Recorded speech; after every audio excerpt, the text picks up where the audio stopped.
শাড়ি পরে সমুদ্র বিলাস, সাথে সমুদ্র স্নান, সাথে ফার্স্ট টাইম কেয়া ফল খাওয়ার অভিজ্ঞতা, কক্সবাজার ডে 3 তে কি করলাম সবকিছু নিয়েই থাকছে আজকের ব্লগ। সেদিনের প্ল্যান ছিল শাড়ি পরে ছবি উঠবো। প্ল্যান ওয়াইজ আমরা সকালবেলা উঠেই শাড়ি পরে সমুদ্রতে চলে গিয়েছিলাম। গিয়ে আমরা সুন্দর সুন্দর ভিডিও করার ট্রাই করছিলাম। সেদিনের ভিডিওগুলো মোটামুটি ভালো হলেও সেদিন আমাদের ছবি তোলার লাকটা মোটেও ভালো ছিল না।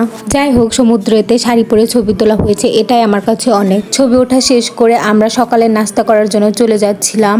তখন আমি এই ড্রেসটা পরেছিলাম। এই ড্রেসটা আমার কাছে অনেক ভালো লেগেছে, তবে এর কোনো ভালো ছবি নেই, এই আক্ষেপে আমি পড়ছি গাইস। সকালে ব্রেকফাস্টে আমরা পরোটা ডিম পোস্ট খেয়েছিলাম, দেন আবার সমুদ্রে চলে গিয়েছিলাম। এই দিন আমাদের সমুদ্রে নামার প্ল্যান ছিল। প্ল্যান অনুযায়ী আমরা সমুদ্রে নেমে গিয়েছিলাম। সমুদ্রে নামার জন্য আমি এই ড্রেসটা পরেছিলাম। সমুদ্রে নামার প্ল্যানটা আমাদের সবচেয়ে বেস্ট প্ল্যান ছিল, কারণ সেদিন আমরা অনেক বেশি এনজয় করেছি। সময় কিভাবে যাচ্ছিল আমরা বুঝতেই পারছিলাম না। আমরা নেমেছিলাম 10টার দিকে আর উঠেছিলাম 2টার দিকে। দেন হোটেলে গিয়ে ফ্রেশন আপ হয়ে আমরা দুপুরের খাবার জন্য রেস্টুরেন্টে চলে গিয়েছিলাম। এর ট্যুরের সবচেয়ে মজার খাবার খেয়েছিলাম আমরা এই রেস্টুরেন্টে, যেটা কিনা ছিল আমাদের হোটেলের নিচে। সেদিনের সবগুলো খাবারই অনেক বেশি মজা ছিল। লোট্টা ফ্রাইটা তো বেস্ট ছিল। সেদিনের খাবারগুলোকে আমি 10 আউট অফ 9 দেব। খাওয়া দাওয়া শেষ করে আমরা চলে গিয়েছিলাম বিচে। সেদিন বিচ থেকে এই কড়িগুলো কেনা হয়েছিল, সাথে ফার্স্ট টাইম কেয়া ফলও ট্রাই করেছিলাম আমি।